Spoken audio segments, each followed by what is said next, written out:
Bienvenidos al podcast Cartas a los Monstruos, una odisea adolescente para aliviar la ansiedad, donde conversaremos con distintos profesionales sobre las temáticas que subyacen la historia de Juanita. Bueno, acá estamos en otro capítulo más del podcast de Cartas a los Monstruos, una odisea adolescente para aliviar la ansiedad. Y en este episodio estamos con Luciano Caero, acá a mi derecha. ¿Qué tal? Un gusto, un placer que me hayas invitado y ser parte también de este proyecto, del cual de alguna manera me siento muy bien de acompañante porque conozco tu proceso y de dónde surge, ¿no? Así que un placer. Ha sido parte de mi propia integración y de este libro, ¿no? De algún modo. Totalmente, y de hecho creo que eso es lo que vamos a hablar, porque creo que en parte vos empezaste a poder expandir y proyectar todo esto en la medida que te integraste. Y creo que es un poco de lo que vamos a hablar hoy. Exactamente, ya hicimos el spoiler. Bueno, Lu, ¿te presentás un poquito? Dale. Si no saben quién sos. Bueno, yo soy psicólogo, me dedico más a la parte existencial o espiritual, a la integración de lo que sería la parte más terrenal, humana, con el aspecto espiritual, que en realidad es hacer consciente aquello que siempre fuimos, somos, pero que en algún momento nos olvidamos y que producto de ese olvido muchas veces nos pasan cosas como síntomas. Así que bueno, eso es un poco la idea.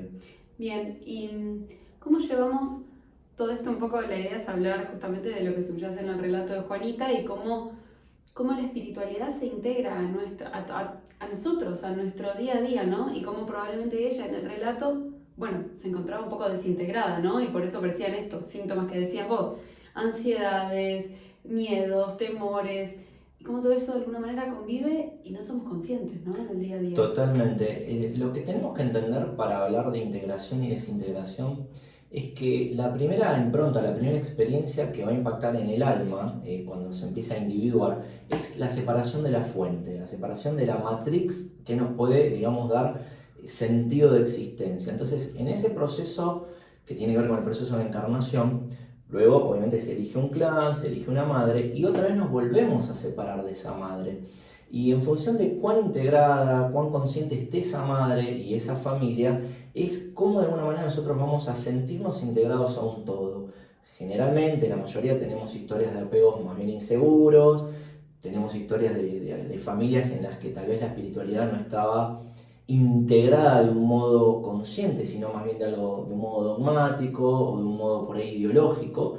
Entonces no terminamos como de ensamblar el concepto del yo soy a una totalidad y eso produce una separación que en realidad es una réplica de esa primera impronta de separación que tiene el espíritu cuando decide encarnar.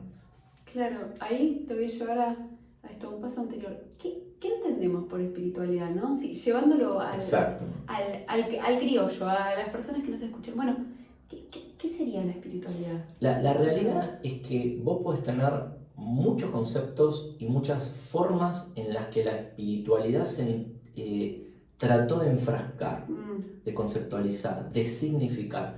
Pero si nos vamos a lo más puro, a lo más primigenio, todo es espíritu, porque nada está por fuera de ese espíritu o de esa divinidad. Entonces, querer darle una forma, es la necesidad de una mente pequeña para poder comprender desde esa pequeñez lo que en realidad es multiabarcante. Entonces, el empezar a concebir de que en realidad todo es espíritu y nosotros somos espíritu en cualquiera de las formas es el primer paso para poder integrarlo de una manera consciente y no conceptual o no dogmática o no religiosa, ¿no? Entiendo. Claro, como eso, está en todos lados. Está en todos lados y nadie es no espiritual. Nada es no espiritual. Es decir, todo posee un espíritu, todo es parte del gran espíritu. El tema es cómo empezamos el proceso de hacernos conscientes de que somos ese espíritu operando en una individualidad, en una conciencia. Bien, y todo el resto que empieza a aparecer después son todas formas de tratar de interpretar esa espiritualidad de alguna manera, ¿no? Exactamente, son todos los esfuerzos que la mente que se concibe separada de esa fuente, de esa divinidad, de esa espiritualidad, quiere proveer para poder entender. Y pareciera que cuanto más se esfuerza en conceptualizar, más separa, más atomiza en vez de integrar. Entonces la experiencia es más un estar siendo, un ser en conciencia, más que quiero compartimentar un concepto para poder hacerlo. Y eso creo que es el desafío que tenemos. Claro, al final es como que es más simple, ¿no? Es más simple. Complejo, obviamente, pero digo, está en todo, en nuestro día a día y en el cómo hacemos lo que hacemos, ¿no? Más de qué hacemos. Exactamente. ¿Y quién soy? ¿Quién me creo ser? ¿Quién me concibo? Si yo me creo tal o cual cosa y el creerme esto hace que yo no me comprenda como una totalidad, ya hablamos de separación. Claro. Y el conflicto está en la separación. Y llevándolo ahí, vamos ahí si querés a la separación, ¿no? Porque un poco eso atado con el relato es lo que le pasaba a Juanita y lo que le pasa a muchos adolescentes, yendo específicamente a ese rango etario, pero en general a muchas personas, ¿no? Porque nos pasa toda la vida, o sea, podemos decir que a la medida que vamos creciendo podemos ir encontrando un camino, pero muchas veces no lo encontramos nunca en esta vida al menos, ¿no? Entonces, ¿qué pasa cuando estamos así separados? Totalmente. Y por eso el principio básico de poder ejercer una espiritualidad funcional es estar presentes, estar en uno, estar habitados. Y cuando eso no está promovido por la crianza, por la cultura, o está puesto en una afuera, ¿no? Una divinidad puesta en otro lugar, o una divinidad antropomórfica, o una espiritualidad a la cual yo debo obedecer como un cuerpo teórico, el que debo cumplir, está puesto afuera. Entonces la meditación como puerta de entrada, como vía de integración a nuestro espíritu, ¿qué nos está diciendo? La clave está adentro. Pero ¿cuántas veces estamos adentro y cuántas veces o cuánto tiempo de nuestra vida estamos más bien para el afuera? Para lo que se espera que seamos en nuestra familia, para lo que se espera que seamos académicamente, para lo que espera la sociedad. Entonces nos proyectamos hacia un afuera.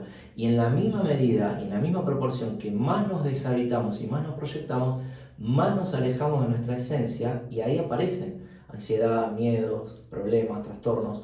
Y mucho de lo que hoy, que la ansiedad y lo que es la depresión tiene una prevalencia enorme a nivel de sociedad y bueno, la ausencia también, se resuelve simplemente empezando a estar presentes. Por eso el mindfulness y todas las áreas en las que se puede empezar a meditar y demás, están retornando a las personas a su esencia, a su centro, que es lo más difícil en este contexto actual, ¿no? Sí, porque el mundo te lleva a estar afuera. Exacto. Todo el tiempo. Exactamente. Y al no parar, o sea, lo estábamos conversando un poco antes de grabar este episodio, cómo te lo tenés que recordar todo el tiempo de alguna manera, ¿no? Porque el mundo te lleva, y no por ponerte en víctima, uno se lleva a estar todo el tiempo afuera. Y cuando la clave termina siendo es el volver adentro. ¿Y cómo empieza?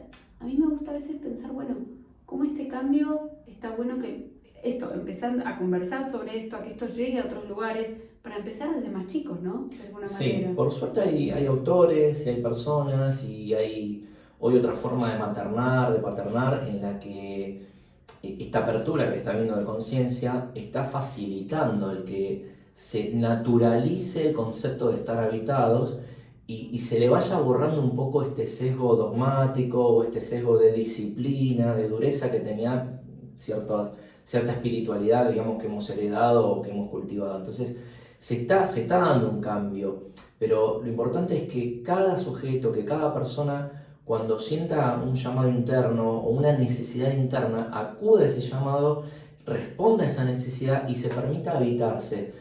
No es que hay que hacer grandes cosas, no es que hay que hacer un camino iniciático o hacer seguir a un gurú, sino que es atenderse a uno mismo.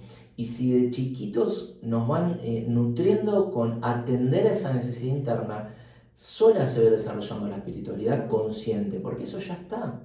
El tema es que si provenimos de una sociedad que en sus instituciones y que una sociedad que en su seno familiar vive alienada y vive para el afuera y dándole más importancia al afuera que al adentro, no podemos pretender que los niños desarrollen algo distinto a eso. Entonces empieza por la generación que puede ponerle conciencia a esto y que lo puede promover. De hecho, en la educación hay muchos colegios que están fomentando el tema de la práctica consciente, la respiración, la meditación, yoga, todas prácticas que deberían apuntar a que estemos integrados, ¿no? O sea, que ese podría ser un primer camino, ¿no? Totalmente. Empezar en el día a día a tener ciertas prácticas y después todo, como que el camino también se va abriendo solo, ¿no? Cuando empezás a estar integrado. Yo me acuerdo esas frases que teníamos cuando yo me atendía con vos en su momento de, bueno, ordenate y como que se corta solo, ¿te acordás de esa frase de se corta solo, no?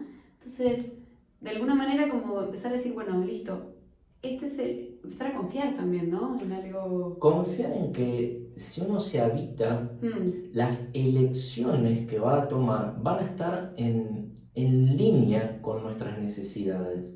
Entonces, si yo me puedo atender desde estar presente en mí, lo que va a ir sucediendo en el afuera va a tener una congruencia con ese estar habitado. Entonces, vamos a empezar a evitar instancias externas a las que le podemos atribuir la responsabilidad de nuestro malestar. Porque si yo estoy desordenado y estoy deshabitado y no estoy en congruencia, mi afuera va a reflejar ese desorden. Entonces voy a terminar, digamos, como en un ciclo en el que el afuera me desordena, el cual yo creo que es el afuera y sigo en el afuera para ordenar lo que en realidad debo ordenar desde el adentro. Por eso es traerse a la conciencia presente, abstraerse del afuera y entrar en una intimidad con uno mismo. Todo lo que promueve la meditación de Tal cual. Y en eso empezar a conocerse, ¿no? Exacto. Porque vos traías mucho esto de la coherencia y de congruencia, ¿no? Que también la congruencia, la coherencia con uno mismo va de reconocer, bueno, ¿cuál es mi escala de valores? ¿Quién soy? ¿Quién quiero ser en esta vida? ¿Qué quiero hacer? Porque cuando, esto también lo hablamos mucho, cuando ese hacer está disociado con el ser que soy, y ahí se empiezan a chocar los planetas, ¿no? O sea, ahí nos empezamos de nuevo, a deshabitar y a generar que todo esto mismo que vivía Juanita, ansiedad, estrés, los monstruos que me habitan, que no sé para dónde ir, que estoy en el afuera todo el tiempo, que la culpa, que el que dirán, muchos del que dirán, ¿no?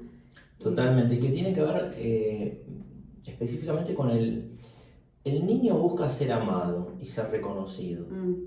Y si los padres no logran conectar al niño con su necesidad, el niño aprende a buscar ese ser amado y ser reconocido a través de complacer a los demás. Y cada vez que un niño va creciendo en un hogar, en una familia, en la que busca complacer a los demás en contra de atender su necesidad, va escalando la desconexión con su verdadero deseo. Entonces, ¿quién puede vivir en paz desconectado de su necesidad? Entonces, te pongo un ejemplo, ¿no? Suponete que hay una familia en la que se espera que el niño tenga características o rasgos competitivos, agresivos, para que sea un buen deportista, un buen empresario, y de repente ese niño es más sensible, más compasivo, más amoroso, y naturalmente se le daría más por el arte. Pero si no se lo permiten explorar y no lo fomentan, ese niño tiene que batallar en ir en contra de su deseo y en pos de satisfacer la necesidad de alguien más. Y eso se instala como un común denominador. Entonces llegan a la adolescencia o llegan a la adultez tan desconectados de ese ejercicio que debería ser natural, que es estar en íntimo contacto con tu necesidad, que se generan todos los síntomas que hoy conocemos como ansiedad y demás, ¿no? Sí, al final del día es autoconocerse, ¿no? Totalmente. Y en ese autoconocimiento ganar la fortaleza suficiente y la autovaloración suficiente para yo darme cuenta de qué quiero elegir para mi vida, ¿no? Exacto. Y que aquello que elijamos esté en total consonancia con nuestra necesidad y nuestra forma. Y no estar impostando el ser alguien que en realidad no soy o no quiero ser. Es respetarse, ¿no?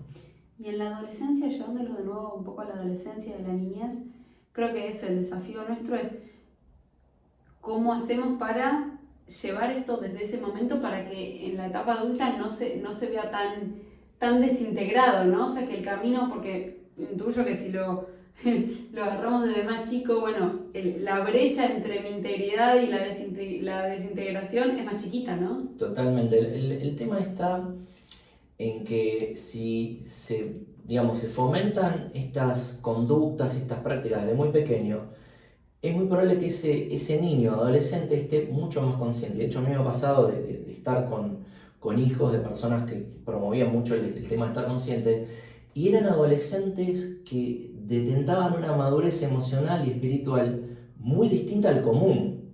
En cambio, aquel niño que fue batallado en su self, en su esencia, que fue condicionado para complacer, cuando llega adolescente, como un proceso natural y que obviamente la psicología avala e incluso describe, se va a revelar a esa figura que se le impuso como modelo.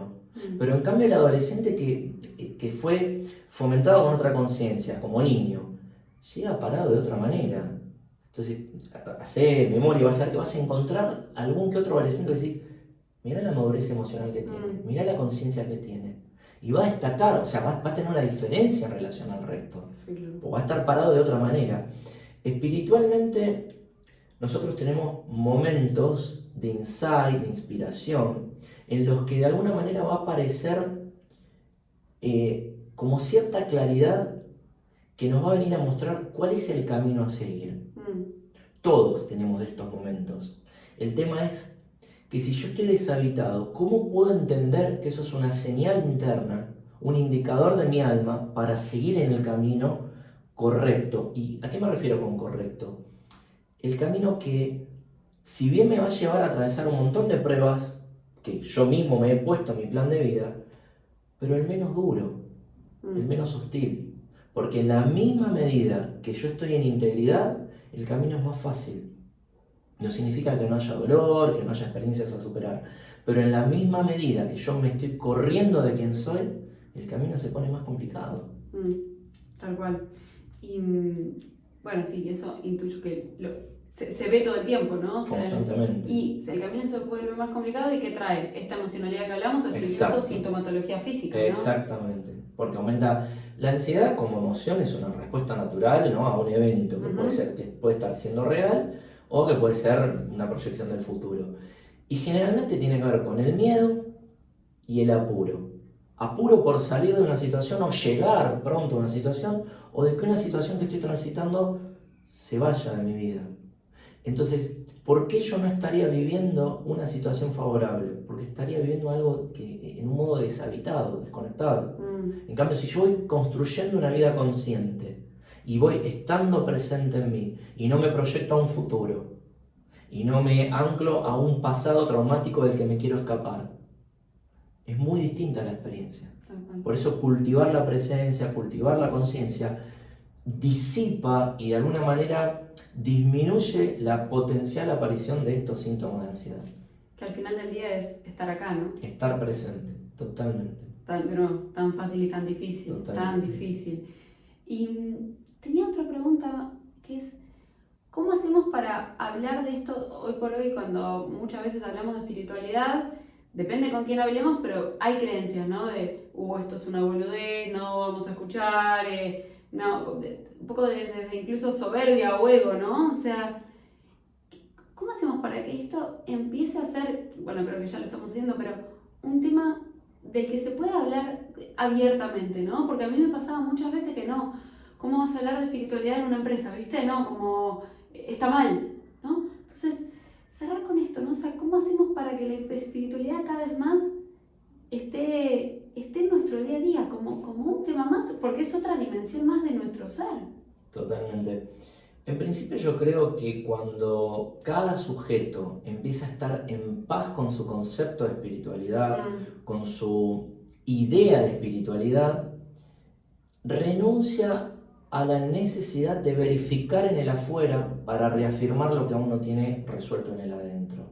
Entonces, cuando eso está ordenado, en cualquier entorno va a aparecer un reflejo de ese orden interno que un sujeto puede tener. Entonces vos puedes tener un CEO de una empresa totalmente pragmático, positivista, descreído de todo, o puedes tener un CEO de una empresa totalmente integrado y en un nivel de integración que no necesite ni profetizar, ni dogmatizar, ni convencer a nadie, ni tampoco ocultarlo, porque lo tiene en un orden interno. Entonces, en este espectro, en un extremo y en el otro, hay de todo.